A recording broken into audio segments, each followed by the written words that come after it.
नमस्कार दोस्तों, मैं हूं धर्मेंद्र कुमारी और आप देख रहे हैं हरिभूमि टीवी। दोस्तों, हरियाणा की पॉलिटिकल हिस्ट्री में अगर बनारसी दास गुप्ता जी का नाम ना आए तो वो पॉलिटिकल हिस्ट्री अधूरी है। अब चूंकि बनारसी दास गुप्ता जी हमारे बीच में नहीं हैं, लेकिन मुझे इत्तेफाक से एक ऐसे सज्जन मिले हैं जो उनकी पूरी पॉलिटिकल हिस्ट्री को न केवल उन्होंने देखा है बल्कि लिखा भी है। डॉक्टर निरंजन सिंह रोहिला जी हैं। उन्होंने बनारसी दास गुप्ता जी पे 3 किताबें लिखी हैं और ख़ास बात यह है कि इन्होंने जीवन का बहुत लंबा दौर उनके साथ ही बिताया है। तो आज निरंजन जी से उस दौर की बातें पूछेंगे और जानेंगे कि बनारसी दास गुप्ता जी की राजनीति कैसी थी, उनका व्यक्तित्व कैसा था। डॉक्टर साहब नमस्कार। आपका साहब जी नमस्कार। डॉक्टर साहब, सबसे पहले तो मैं आपसे ये जानना चाहूँगा कि आपकी जो मुलाकात थी बनारसी दास गुप्ता जी से वो कैसे हुई। ऐसा है जी, हम एक ही गांव के हैं जी। बनारसी दास भी मनेरू से संबंध रखते थे और मैं भी मनेरू से।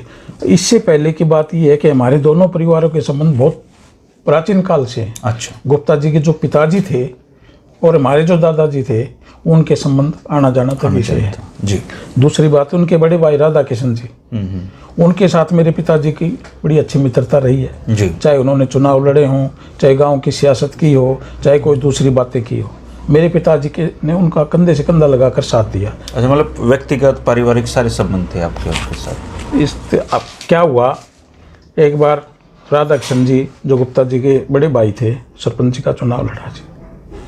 तो सामने राजपूत था, क्योंकि हमारी बस्ती राजपूतों की है, सभी ने हमारा विरोध किया। अच्छा। हाँ, तो राधा किशन जी ने कहा कि अभी अपना फार्म उठा लेते हैं। मेरे पिताजी ने कहा कि भर दिया ना, भर दिया तो फार्म नहीं उठाएंगे। अच्छा। हाँ, हारी तो होगी, बड़े बड़े हारे। बड़ियों के कितने घर थे वहाँ पे माने? जब 20 करते जी, 20 घर थे और राजपूतों के ज़्यादा थे। तो सही राजपूतों की बस्ती। तो बड़ियों ने चुनाव में मतलब सरपंची का फार्म भर दिया। हाँ जी। तो मेरे पिताजी बोले भी हारेंगे ना, हार से आगे तो कुछ नहीं है, बहुत बड़े बड़े आ रहे हैं जी, हम भी हार जाएंगे लेकिन फार्म नहीं उठाएंगे, ये हमारी तौहीन होगी। अच्छा। उन्होंने बोले जी ठीक है, नहीं उठाऊंगा। तो बणियों की एक सभा की, बणियों ने समर्थन तो कर दिया, परंतु उनके ही परिवार का एक प्रतिष्ठित व्यक्ति वो नीचे से नीचे जड़ खोदने लगा। अच्छा। मेरे पिताजी ने जाके बता दिया, भाई लखमन दास गर्ग नाम था उनका। जो मैं इससे पहले बताऊं, बनारसी दास गुप्ता लखमन दास गर्ग के पैदा होने से पहले उनके लखमन दास की माँ और बनारसी दास गुप्ता की माँ बहन थी। अच्छा। सगी। और क्योंकि इनका लड़का नहीं था, लड़कियां थी, तो बनारसी दास गुप्ता को गोद दे दिया गया था उस परिवार को, लक्ष्मण दास की माँ को या बाप को कह लो। और कुछ समय पश्चात लक्ष्मण दास का जन्म हो गया। अच्छा। तो बनारसी, क्योंकि गरीबी तो सभी में थी उस वक्त, तो एक दिन बनारसी दास के पिताजी रामस्वरूप दास जी जा रहे थे गली से, देखा बनारसी दास के कपड़े भी नहीं थे, नंगे शरीर और धूल मिट्टी में भरा हुआ। वो घर जाके बोले, भाई क्या बात, नहाया नुया नहीं? बच्चे को कोई ज्ञान नहीं था, पैरों पर खाड़ चले हुए थे पसीने के। वो अपने बच्चे को साथ ले आए। अच्छा। और ला करके नहलवाया और कपड़े पहना दिए। बनारसी दास जिसके गोद था वो महिला उसको लेने के लिए आई, यानी उनकी मौसी। हाँ। तो रामस्वरूप दास जी ने कहा, मैं लड़का गोद नहीं दूंगा। अच्छा। क्यों क्या, तेरा लड़का हो गया। अरे मेरे लड़के की पोजीशन पता है क्या है? गली में पड़ा था धूल में, उठा के लाया। हाँ, मैं उठा के लाया हूँ। खबरदार मेरे घर आई तो मेरे घर मत आना। खैर जी, पंचायत हुई एक साधारण बनी होगी, लेकिन रामस्वरूप दास जी ने बिल्कुल स्पष्ट तौर से मना कर दिया कि मैं बिल्कुल गोद नहीं दूंगा इसको। तेरे बेटा हो गया, तेरा वंश चल गया, तू रह और मेरे घर मत आना, मेरे से बात मत कर। अच्छा। उसके बाद बनारसी दास जी अपने घर रहने लगे। उधर चुनाव की बात आई तो चुनाव में राधा किशन जी ने बहुत जोड़ तोड़ किया। बैकवर्ड क्लास के, हरिजनों के, राजपूत जो उनके आने जाने वाले थे उनके साथ संपर्क साधा। तो पोजीशन ये हुई कि वो चुनाव हार गए। मायूसी तो छानी थी जी, परंतु जो उनके समर्थक थे, चाहे वो राजपूत था, चाहे वो बैकवर्ड था, चाहे वो हरिजन था, सभी ने इकट्ठा होकर कहा, गुप्ता जी 5 साल में फिर आएगा चुनाव। अच्छा। हम आपको एक बार सरपंच जरूर बनाएंगे। अच्छा। ये हमारा वादा है। ठाकरों के गांव में वैसे बढ़िया सरपंच होना भी अपने आप में। हाँ, फिर चुनाव हुए और वही आदमी फिर सामने राजपूत आया और वो आ रहा राधा किशन जी सरपंच बने, जो बनारसी दास जी के भाई थे। बड़े भाई। उधर बनारसी दास जी की पोजीशन बताऊं तो लगभग 5 साल के रहे होंगे। तो बनारसी दास जी के पिता जो थे वो सुबह 4 बजे उठ करके, एक हमारे मंदिर है मांदल जोड़ बोलते हैं उस जगह को, आज भी वो विद्यमान है, वहाँ दीपक जलाते थे। एक मंडी है बनारसी दास जी के पिताजी।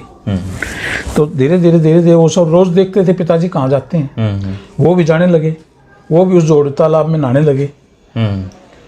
देखते देखते आदत पड़ गई और रोज जाने लगे। एक दिन क्या हुआ, राम स्वरूप दास जी वहाँ नहीं गए नहाने के लिए, और बनारसी दास जी चले गए, क्योंकि बच्चे थे, उनको तो ज्ञान नहीं था। और तालाब में जो कूदे, उनको तैरना नहीं आता था, तो डूबने उतरने लगे। हमारे ही गांव के एक ठाकुर भोर सिंह, वो भी वहीं जाते थे नहाने के लिए। उन्होंने देखा कोई डूब रहा है, उसने तालाब में छलांग लगाई और देखा तो ये तो बनारसी दास है। अच्छा। उसको औंधा किया, पानी पेट में भर गया था, वो निकाला। फिर ये रोने लगे, बच्चे थे, उसको कंधे लगा करके और वो घर लिया। रामस्वरूप, ये तेरा बेटा आज डूब जाता। अच्छा। हाँ, क्या हुआ? बोला ये जोड़ में डूब रहा था, मैं इसको निकाल के लाया हूँ। तो रामस्वरूप दास जी ने उसको धमकाया।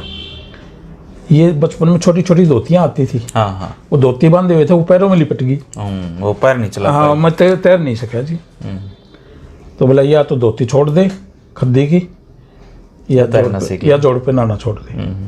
कहा कि मैं धोती नहीं छोड़ूंगा, मैं जोड़ पे नहाना छोड़ दूंगा। अच्छा।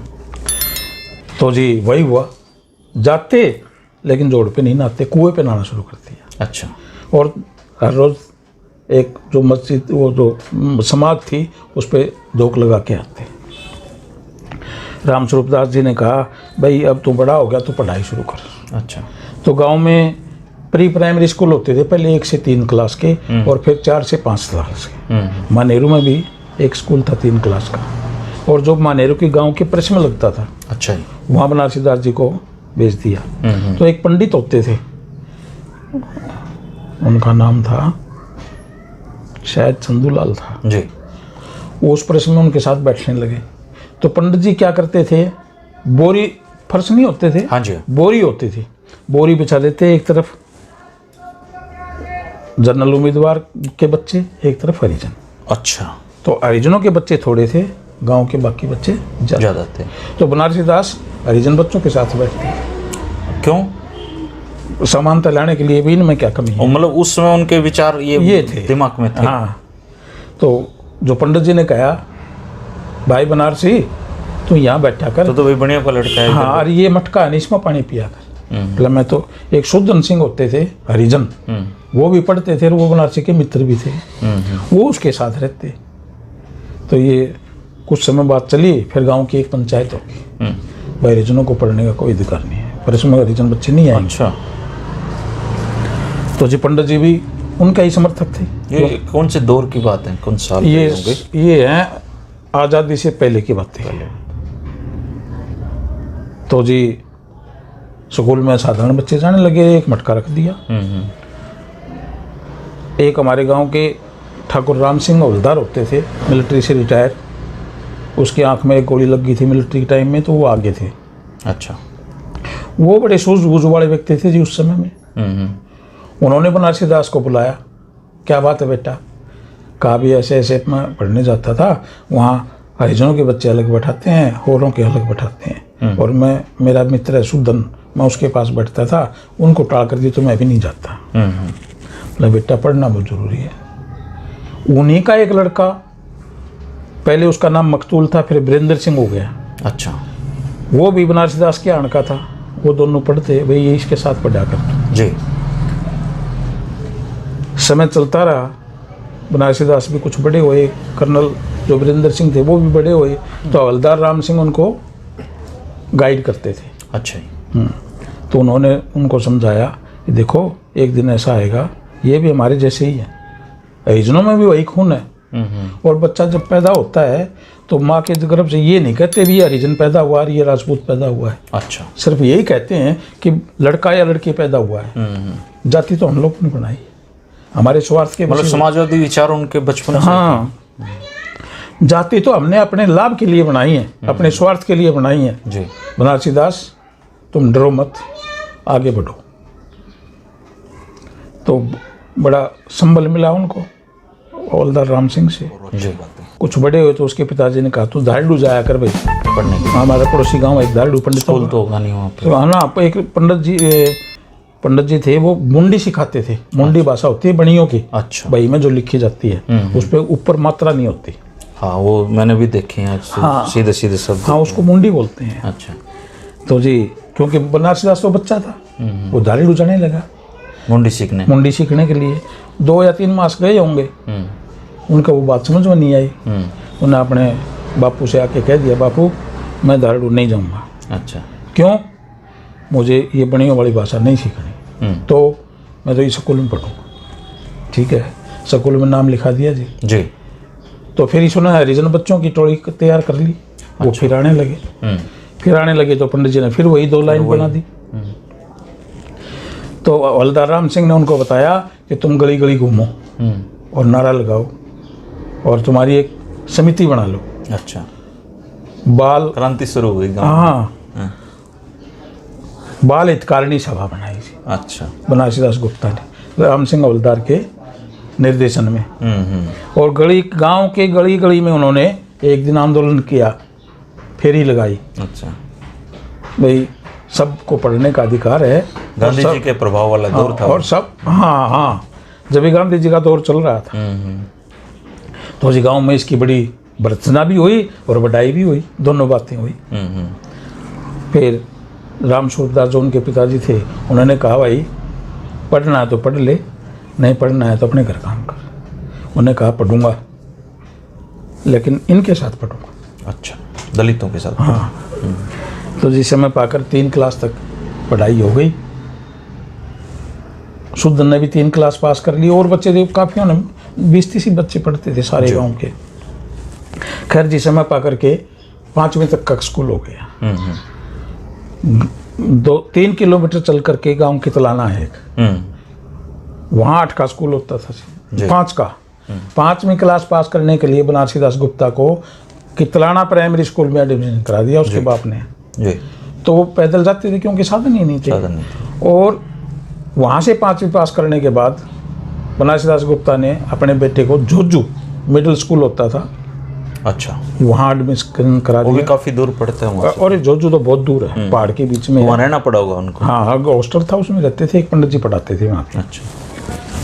तो जी वहाँ उनके एक मित्र थे गांव पैतावास खुर्द के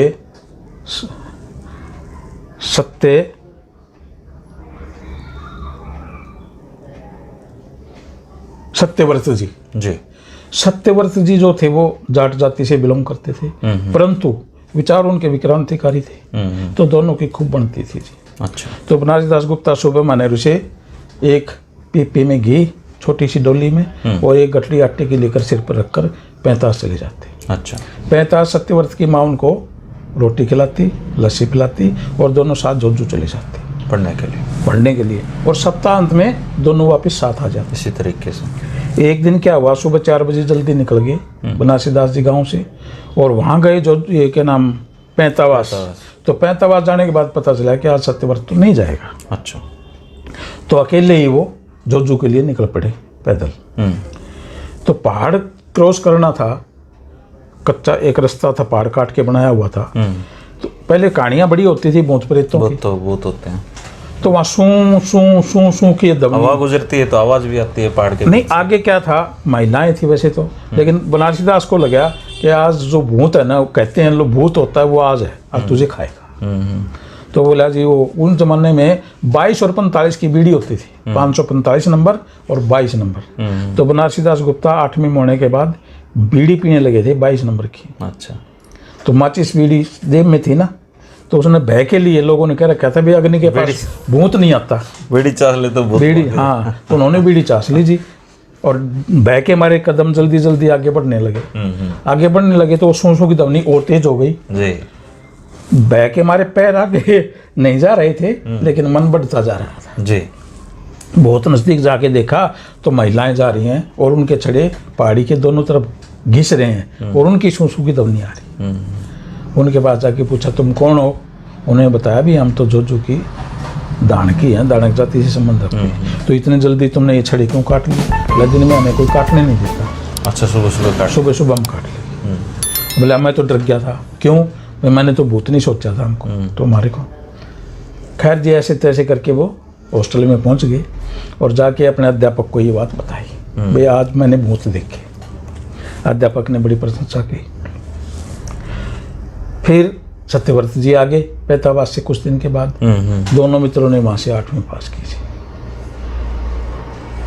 फिर इनके पिताजी ने कहा कि भाई बोल, मैं आगे पढ़ूंगा। आगे पढ़ने के लिए फिर दादरी में वैसे स्कूल होता था एक प्राइवेट, दोनों ने वहाँ एडमिशन लिया जी। वहाँ से 10वीं पास की दोनों ने। फिर आगे पढ़ने के लिए इनको लाहौर भेजा गया। सत्यव्रत जी तो लाहौर चले गए और ये पिलानी चली गए बनारसी दास गुप्ता जी। तो उन दोनों पैसे तो होते ही नहीं थे ना जी। वहाँ एडमिशन फीस के लगते थे 50 रुपये। तो बनारसी दास गुप्ता के पिताजी ने उसको 100 रुपये और किराया अलग से दे के भेज दिया। अच्छा। वहाँ गए तो मुनीम ने, उन दिनों क्लर्क नहीं मुनीम बोलते थे, मुनीम ने को जा करके वो 100 का नोट दिया एडमिशन के लिए। तो मुनीम ने लेने से इनकार कर दिया क्योंकि वो 100 के नोट की कन्नी फटी हुई थी। अच्छा। और पुराना नोट था। अब सोचा भी अब क्या होगा। वो मायूस होके वापस आ गए। हॉस्टल में किसी ने घुसने नहीं दिया तो सड़क पे बैठ गए। सड़क पे बैठ गए तो बिरला जी आए जीप में। उन दिनों कार नहीं होती थी। बिरला पिलानी वाले जो पिलानी वाले। देखा को लड़का ऐसे बैठा है भाई थैला लिए। हाँ क्या बात है रहा कैसे? बोला जी मैं तो दाखिले के लिए आया था और मेरा नोट नहीं लिया मुनीम जी ने। क्या हुआ? वो बोले नकली है, दिखाओ। वो नोट दिखाया तो वो कुछ फटा हुआ था। ठीक है शाम को तुम वहाँ आ जाना मेरे बंगले पे। वो शाम को गए तो घनश्याम वो जो बिरला जी थे उन्होंने कहा कि भाई इसका नोट बदल दो। मुनीम जी ने नोट बदल दिया। फिर ये भी आदेश दिया कि इसको एडमिशन दे दो। अच्छा। इस तरह से उनका एडमिशन हो गया 11वीं क्लास में। उधर से आज़ादी का आंदोलन जो था वो तीव्र होने लगा, तेज होने लगा। तो बनारसी दास की धर्मपत्नी श्रीमती द्रौपदी गुप्ता पढ़ाई के चक्कर में कस्तूरबा गांधी स्कूल लाहौर अच्छा में पढ़ने के लिए और कताई वगैरह के लिए भेज दी। वो कहाँ की थी? तिगड़ाना गांव। तिगड़ाना की। अच्छा। और इधर 47 में मारकाट शुरू होगी। तो बनारसी दास को बड़ी चिंता हुई।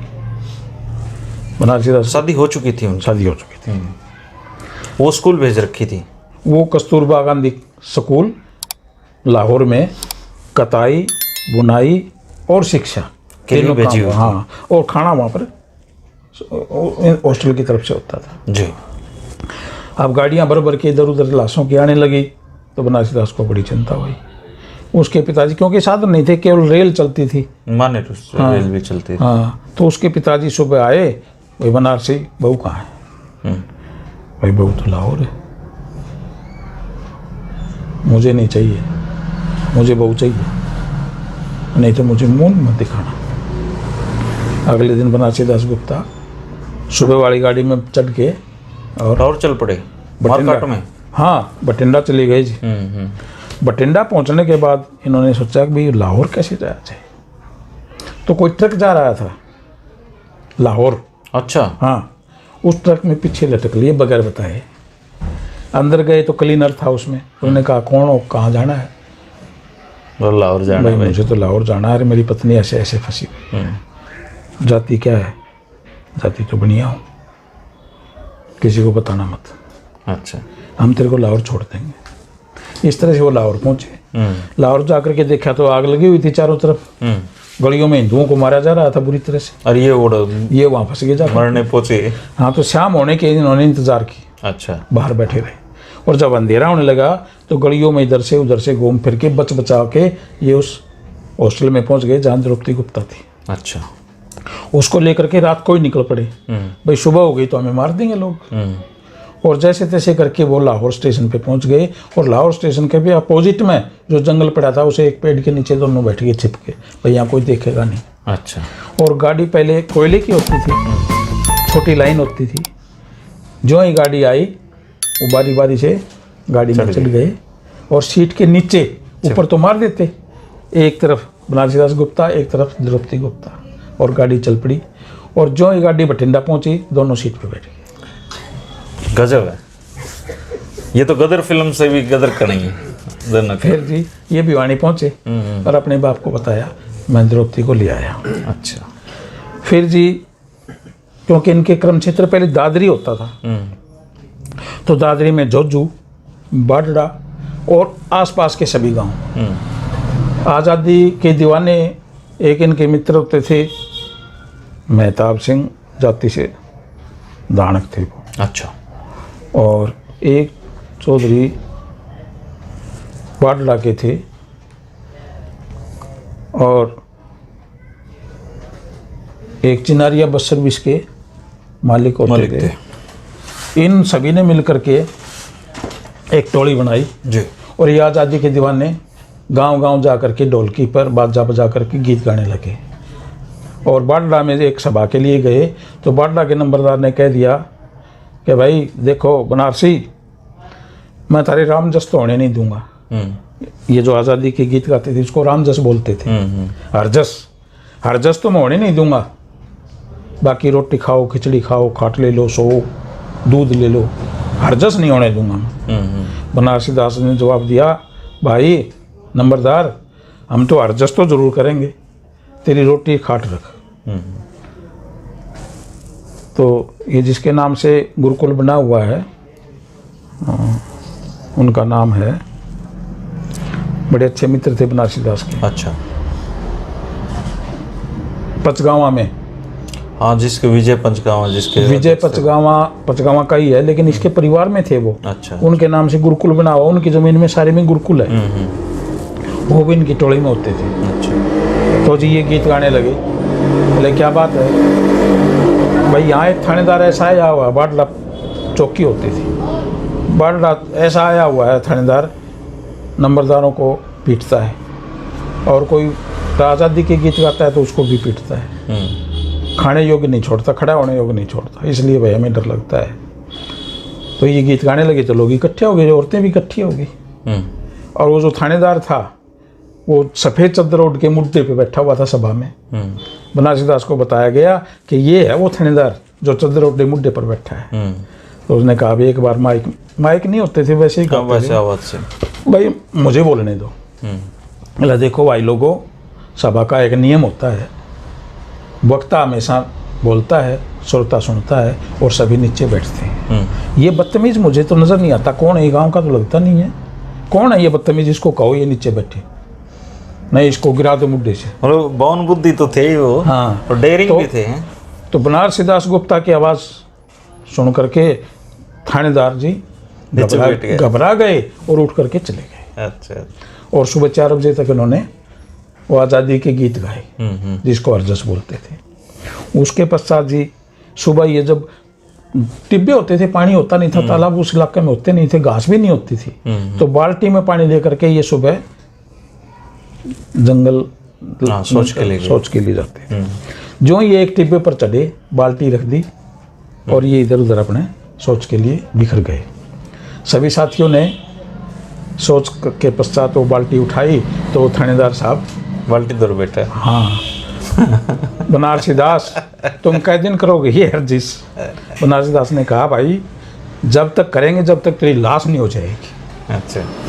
बोला भाई मेरे बालक पालने हैं, मैं तो नौकर हूँ, मेरा क्यों विरोध करो, सरकार का करो। बोला हम सरकार का ही तो कर रहे हैं, तू क्यों आया? तो बोले यहाँ मेरी नौकरी है, मेरे बच्चे रुल जाएंगे, देखो हम 3 दिन रहेंगे, 3 दिन तो दिखना मत। तो जी इस प्रकार से वहाँ अर्जस किए, और ये जो चंद्रावती झांकी उनके घर भी किए, मतलब गांव-गांव में ये। अच्छा, तो जेल भी हुई इनको? हाँ, फिर जींदिया महाराज पर शिकायत चली गई। अच्छा। तो जींदिया ने इनकी 6 महीने की, राजेंद्र जैन की भी जो दादरी वाले थे, और वो चिनारिया जी, उनका मैं नाम भूल गया, उनकी भी जी 6 महीने की जेल हो गई थी। 6 महीने की जेल होगी तो जी अब वो पत्नी तो यहीं थी, वो जेल में जींद पहले यहाँ भिवानी ये रखे। रियासत का हिस्सा थी ये। हाँ, जींद ही रियासत होती थी जी दूर तक। पहले तो दादरी रखे किले में और उसके बाद उनको जींद भेज दिया, और जींद से भी संगरूर भेज दिया। अच्छा। और संगरूर में जो जेलर होते थे वो होते थे एक मुसलमान, बड़े हट्टे कट्टे और बड़े क्रोधी। सुबह कैदियों को पानी खींचने के लिए चिड़स से पानी खींचते थे, कैदियों को नापते थे, कैदी खींचो चिड़स। अच्छा। तो बनारसी दास गुप्ता ने कहा भी मैं तो चिड़स नहीं खींचूंगा, ये तो पशुओं का काम है, मेरा थोड़ा ही है। जो सिपाही साथ गए थे उन्होंने कहा या तो चिड़स खींच लो नहीं तो चमड़ी उधेड़ देगा, ऐसा है जेलर, मतलब कैसा भी हो मैं चिड़स नहीं खींचूंगा। वापस गए तो जेलर को शिकायत कर दी गई कि भाई ऐसे ऐसे बनारसी दास जेलर वो कैदी है, उसने चिड़स खींचने से मना कर दिया, और उसके साथ साथ फलाने फलाने आदमियों ने भी कर दिया, 2 आदमी और थे। विद्रोह हो गया एक किस्म से ये तो। जेलर ने शाम को बुलाया, तुमने चिड़स खींचने से मना कर दिया। बनारसी दास ने कहा मना ही नहीं कर दिया, आगे से भी नहीं खींचेंगे, ये पशुओं का काम हमारा नहीं है। उसने कहा कि इसको 12 कौड़े लगाओ। तो एक जेलर से ऊपर एक और कोई उनका रख रखाव वाला होता था, अधिकारी। हाँ, अधिकारी। उसने आकर के बनारसी दास से कहा कि तुम कहाँ के हो?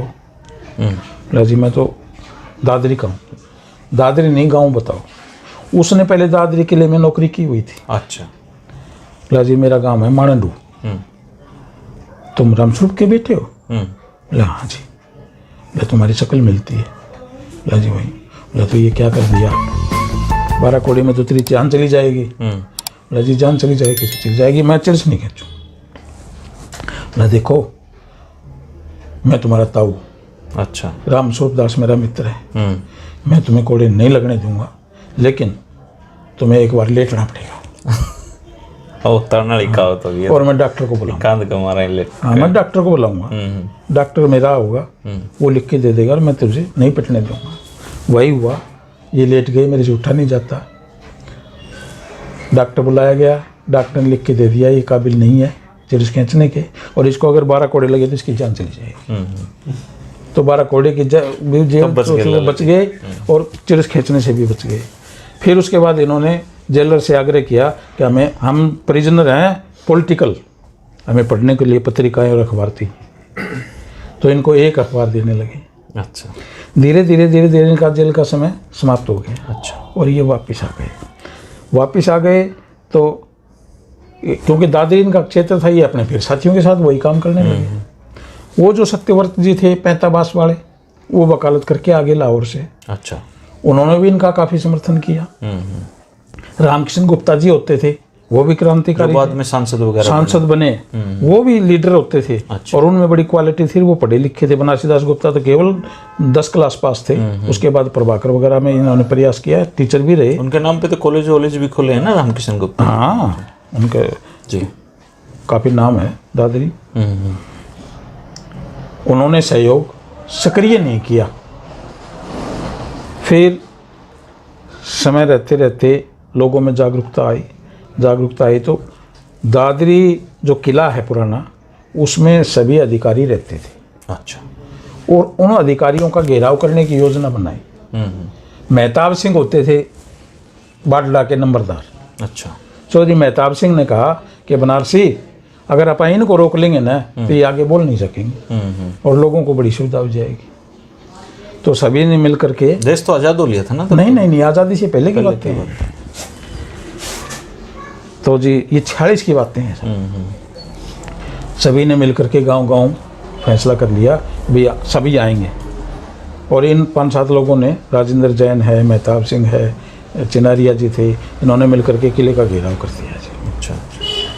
अंदर के अंदर, बाहर का बाहर। 2 दिन इंतज़ार किया, उसके बाद दूध नहीं, खाना नहीं, बच्चे भूखे। तो सभी ने रिक्वेस्ट की कि भी इन बच्चों का क्या दोष है, इनको तो खाने को दो। चिनारिया जी कहने लगे भाई हम किसी को कुछ नहीं देंगे। बड़े नेता कांग्रेस के थे, उनके पास भेजा गया। उन्होंने कहा जी कि भाई रुको, बच्चों को दूध पानी दो, खाना दो, अफसरों को बंदी बनाए रखो, हम फैसला करेंगे। पंडित जवाहरलाल नेहरू और कांग्रेस अध्यक्ष होते थे, अच्छा फैसला किया जी कि वे बच्चों को छोड़ दो, खाना दो, अफसरों को तंग मत करो। उधर घेराव के कारण चारों तरफ के गांव के औरतें, आदमी, बच्चे दूध, लस्सी, रोटी लेकर के किले के सामने बैठ गए जी। और बहुत बड़ा आंदोलन हो गया। गीत गाते हुए आते, आज़ादी के गीत गाने लगे। सरकार डर गई। सरकार ने आखिरी में ये कहा, बनारसी दास को मंत्री बनाया, मेहताब सिंह को राजा बनाया, और जो उनके साथ रहने वाले थे उनको कुछ पद दे करके अच्छा और किले का घेराव खत्म कर दिया। बनारसी दास गुप्ता ने अपना ठिकाना बदल के दादरी से भिवानी कर लिया। भिवानी आ गई। भिवानी आने के बाद इनकी स्थिति ये थी कि जब भी कुछ भी खाने के लिए तो था ही नहीं, न पैसे थे साथ में। ये झंडे के कुर्ता पहनते थे, मैं आपको बताऊं, और रबड़ की चप्पलें होती थी। अच्छा, ये स्थिति थी बनारसी दास गुप्ता की। और जैन चौक में रहते थे। तो इनके सुबह एक मित्र आए, बड़े मजाकिया थे। वो कहने लगे बनारसी बनारसी। तो उसके पड़ोसी आए, जी भाई कौन है तू, क्या बात है, किससे मिलना है?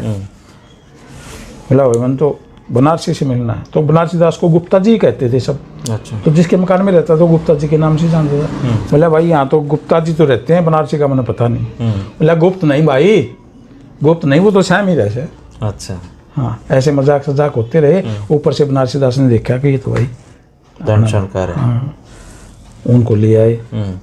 फिर उसको भी समझाया कि भाई आज़ादी के लिए ऐसे ऐसे करना पड़ेगा। रोटी का क्या जुगाड़ है? बोला रोटी का नहीं, आज़ादी का जुगाड़ बैठाना है। तो इस तरह से इनका एक पूरा टोला हो गया जी।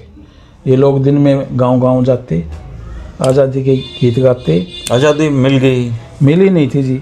आज़ादी मिलने के बाद तो फिर बातें बदल गई। तो फिर इन्होंने क्या कारोबार क्या किया बनारसी दास? बस यही गांव गांव घूमते, बस घूमते थे, गांव गांव घूमते। तो इन्होंने कोई नौकरी वोकरी भी की ना, वो आज़ादी के बाद। आज़ादी के बाद? आज़ादी के बाद ये अध्यापक लगे TIT स्कूल में। TIT school? हाँ, आज़ादी तक इन्होंने कोई काम नहीं किया। TIT स्कूल में अध्यापक लगने के बाद फिर राजनीति में कैसे? राजनीति में बस ये राजनीति की उठापटक थी। तो पहला चुनाव कब लड़ा उन्होंने? 58 में। 1958? हाँ, हार गए थे। कहाँ से लड़ा था? दादरी से। दादरी से हार गए? हार गए। फिर 58 के बाद 62 में लड़ा, तब भी हार गए? स्वतंत्र रूप से समाजवादी पार्टी से हार गए। फिर मध्यावधि चुनाव हुआ एक, 65 में हुआ शायद, अच्छा, कि पता नहीं 66 में। उसमें भी ये सागरमल के सामने हार गए। सागरमल गुप्ता भिवानी वाले। 67 में फिर चुनाव हुआ जी। अच्छा, तो इनको कांग्रेस की टिकट, तब तक तो हरियाणा बन गया था 68 में, तो 66 में बन गया था हरियाणा। तो 68 में कांग्रेस की टिकट मिली इनको भिवानी से, और ये विजयी रहे। अच्छा, उधर तो शाम से बंसीलाल जी बन गए। दोनों की जोड़ी थी, जोड़ी का मित्रता थी घनिष्ठ। मतलब बंसीलाल जी साथ तब मित्रता थी इनकी? उससे भी पहले की, उसकी भी अलग कहानी है, मैं आपको बताऊंगा। देखो तो मेन किस्सा ये है कि चुनाव लड़ा इन्होंने और ये अध्यक्ष बने बंसीलाल की सरकार में। अध्यक्ष बनने के बाद काम बंसीलाल का नहीं चला, तो इसका रिजाइन करवा के इसको IPM बनाया, इरिगेशन एंड पावर मिनिस्टर। और इनकी बड़ी अच्छी तिगड़ी रही, बड़ी गांव सभा में ये यही कहते थे कि हम शरीर दो हैं, जान एक। पड़ोसी भी तो थे ये? पड़ोसी भी थे। गुप्ता जी ने ये कॉलोनी काटी थी। अच्छा, उस लड़के के नाम से विजय इनका लड़का था, जो एक प्लॉट बंसीलाल को दिया। अंगूरी लाल जी थे किनके साथी, उनको दिया। एक हमारे गांव के ही होते थे, बनारसी दास के साथ कोठी। तो बिगाड़ कैसे हुआ फिर? बिगाड़ तो इसलिए हुआ जी कि सुरेंद्र जी का बीच में काफ़ी हस्तक्षेप हो गया। अच्छा, सुरेंद्र जी के हस्तक्षेप के कारण फिर बनारसी दास जी और उनकी बिगड़ गई। हाँ जी। तो बनारसी दास जी मुख्यमंत्री 2 बार रहे? 2 बार। एक बार वो रहे, एक बार 77 से लेकर के इमरजेंसी लगी ना जी, 75 में बने थे ये, और 77 तक रहे। 75 में बंसीलाल रक्षा मंत्री बने, ये चीफ मिनिस्टर बने। अच्छा, तो उस समय तो ऐसा कहा जाता है कि बनारसी दास जी एक डमी मुख्यमंत्री थे, और सारे देखो, फैसले तो वो बंसीलाल जी लेते थे। वो तो देखो लोग तो जैसा कहेंगे सुनना ही पड़ेगा, परंतु वास्तव में क्या बात थी कि सुरेंद्र जी का हस्तक्षेप था, ज्यादा बंसीलाल जी का हस्तक्षेप इतना सुरेंद्र नहीं जी था। का हस्तक्षेप। सुरेंद्र जी का बड़ा हस्तक्षेप था। इस वजह से फिर आजाद ये इमरजेंसी जब घोषित हुई, तो इनको इस्तीफा क्यों देना पड़ा? इमरजेंसी लग गई और चुनाव हुआ, चुनाव हार गए। आर के सब। सन 77 में बंसीलाल जी भी हार गए थे, बनारसी दास भी हार गए थे, चंद्रावती जीती थी बंसीलाल के खिलाफ 61,000 वोटों तो फिर ये उसके बाद ये लोकदल के साथ आ गए थे। से। फिर हार के बाद एक कमीशन बैठा बंसीलाल जी के खिलाफ, उसमें बनारसी दास गुप्ता ने गवाही दी इसके खिलाफ बंसीलाल जी के खिलाफ गवाही दी और वो अरेस्ट हुए। अच्छा, जिसको हथकड़ी लगा के हाँ, गोरखनाथ जी जज होते थे जज होते और बनारसी उसको बंसीलाल को हथकड़ी लगा यहीं से वो दोस्ती दुश्मनी में वो बदल बदल गई जी। अच्छा। उसके बाद ही इनके रास्ते अलग अलग। फिर देवलाल जी के साथ इनके संपर्क हुए, इन्होंने फिर चुनाव लड़ा, ये जीते, वित्त मंत्री बने, फिर चीफ मिनिस्टर बने, फिर चौटाला जी हावी हो गई, फिर ओम प्रकाश जी चौटाला, उन्होंने फिर इनको भी हटा दिया, खुद बने। वो तो 4-5 मुख्यमंत्री हाँ, बदले। फिर हुकम सिंह बने, फिर ओम प्रकाश चौटाला बने, फिर गिर गई सरकार। इस तरह से वो नाटकबाजी होती रही। होती रही। अच्छा, सरकार गिरी तो तब तो आप उनके साथ आ चुके थे उस दौरान? मैं तो इनके साथ तो पहले ही था। अच्छा, इनके साथ तो जिस दिन मुख्यमंत्री ये थे उस दिन भी आप साथ थे, मतलब सरकार गिरी? सरकार की हम तो यहाँ रहते थे जी, कोठी पे। अच्छा, इनके पिताजी तो उसी समय वो पुलिस हट गई होगी? हाँ, वो तो जब ही जी इनके पिताजी जाते थे चंडीगढ़। ओम प्रकाश जी। ओम प्रकाश जी, ओम प्रकाश भारद्वाज जी साथ रहते थे हमेशा? वो साथ, क्योंकि पिए थे ना वो तो। अच्छा अच्छा और मैं रहता था कोठी पे, अच्छा। क्योंकि मैं गवर्नमेंट का एम्प्लॉय था, लेक्चरर था मैं। दिन में पढ़ाते थे और बाकी टाइम वहाँ? बाकी वहाँ जाता था, फिर शाम को मेरे घर चला जाता था। अच्छा। लेकिन जो अंतरंग बातें होती थी ना, वो मेरे से छुपी हुई नहीं थी।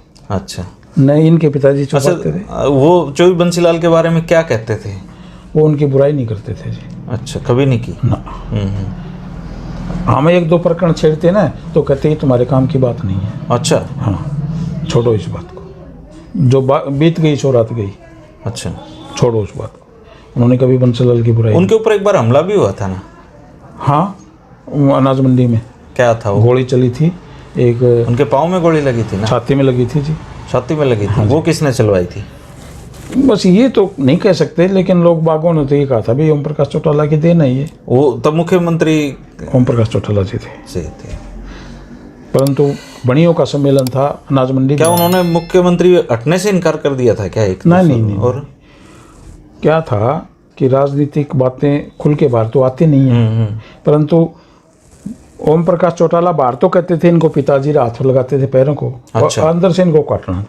चौटाला साहब? चौटाला साहब तो बनारसी दास जी तो चौटाला साहब की तो कह देते होंगे ये ठीक आदमी नहीं है, ऐसी कोई बात? हाँ, वो तो खैर राजनीतिक रूप से तो सभा में भी कह देते थे वो, परंतु हम जब बैठते थे ना तो हमें पॉलिटिकल बातें करने के रोक देते थे। अच्छा, एक ऐसा दौर भी आया है जब बंसीलाल और बनारसी दास जी दोनों के बीच में दोस्ती हुई है बुढ़ापे में? नहीं हुई, कभी नहीं। ऐसा बिगड़ने के बाद भिवानी में ऐसी चर्चाएं भी हैं कि बंसीलाल जी उनको फोन करके पूछते थे कि टेलीफोन ठीक है क्या? नहीं ऐसे? बंसीलाल की पत्नी पूछती थी। अच्छा, बंसीलाल जब दोनों मुख्यमंत्री नहीं रहे, राजनीति वो अपने घर थे ही, अपने घर थे। अच्छा। जब कोई ऐसी बात हो जाती तो बंसीलाल की पत्नी विद्या जी गुप्ता जी से बात कर लेते थे। अच्छा। और गुप्ता जी भी उसी किसे करते थे, और किसी महेंद्र जी आते थे, बंसीलाल जी के बड़े सुपुत्र। हाँ। रणबीर महेंद्रा बनारसी दास जी के घर आते थे जी। अच्छा। और मुझे भी बड़ी अच्छी तरह से जानते हैं वो, हम साथ बैठते थे। तो जब उन दिनों टेलीफोन की बड़ी किल्लत होती थी, लोगों को गैस की बड़ी किल्लत होती थी, और ये क्योंकि ये राज्यसभा के MP हो गए थे तो वो चार्ज मेरे पास था, कनेक्शन देने का। हाँ जी, गैस का भी। और सिफारिश लगती थी बहुत। महेंद्र जी ने कहा भी 5 कनेक्शन चाहिए, 3 गैस के और 2 टेलीफोन। मैंने कहा भी एक दूंगा। अच्छा। तो अपनी भाषा में बोले, भाई मैं बंसीलाल का बेटा महेंद्र बोलूँ। फोन किया उन्होंने ना, मेरे पास बैठे। महाचौधरी साहब मैं जानता हूँ, लेकिन है नहीं इतने कनेक्शन, बाबूजी से कहला दो मैं दे दूँगा। नहीं, मुझे तो पावर ये एक और एक वो। उन्होंने गुप्ता जी को कह दिया कनेक्शन चाहिए। गुप्ता जी बोले वो बैठे ले। बोले वो कहे एक दूंगा। बोले आपको थोड़ा नहीं इनकार करेगा? बोले मेरे कोई तो इनकार कर रहा है। बोला तू कह दे। मैं वहाँ आए मेरे पास, बोला भाई ला हुआ तेरी किताब कटा से। और महेंद्र ने जी 3 कनेक्शन तो गैस के फाड़ लिए, 2 टेलीफोन के, एक कॉपी सी होती थी। हम ले दस्तखत कर। हाँ जी मेरे दस्तखत नहीं चलेंगे, बाबूजी के चलेंगे। ले तो करवा ले। मैं गया, मैं लो जी बोला क्या है? मैं जी वो महेंद्र ने फाड़ लिया। मैंने दे दी, कोई बात नहीं, मैं दस्तखत कर दो। उन्होंने दस्तखत कर दिए, मैंने लाके उनको कूपन दे दिए। फिर उन्होंने बोला देख भाई मैं तेन जानू, तू भी मैंने जान ले, और मैं दोहराया कर। अच्छा। हाँ मैं इतना निरानिरी जाट नहीं हूँ, मैं बहुत समझदार हूँ। महेंद्र जी के। हाँ हाँ मैं बड़ियों में भी बैठता हूँ, समझ गया। तो मेरे पास आएगा। तो 1-2 बार हमारी मीटिंग हुई उनके साथ, स्वागत। अच्छा, उस दौर के जो राजनेता थे ईमानदार तो थे सभी। अच्छा। हमने किसी के बारे में ये नहीं सुना कि वो ये खा गया और वो ये खा गया। आज की तरह तो राजनीति थी ही नहीं पहले। आज तो एक व्यवसाय हो गया। मतलब कोठी पे बैठने वाले लोगों के बीच में ये बात नहीं होती थी माल नहीं, मतलब ही नहीं जी। अच्छा। इनकी जब पुस्तक लिखी मैंने, तो ये राज्यसभा के MP थे, हट गए थे बल्कि, और इनका 75वां जन्मदिन मनाना था तालकटोरा स्टेडियम दिल्ली में। मैं इनके साथ था, मेरा ऑफिस था हरियाणा भवन दिल्ली में, कोपरनिक्स मार्ग पर।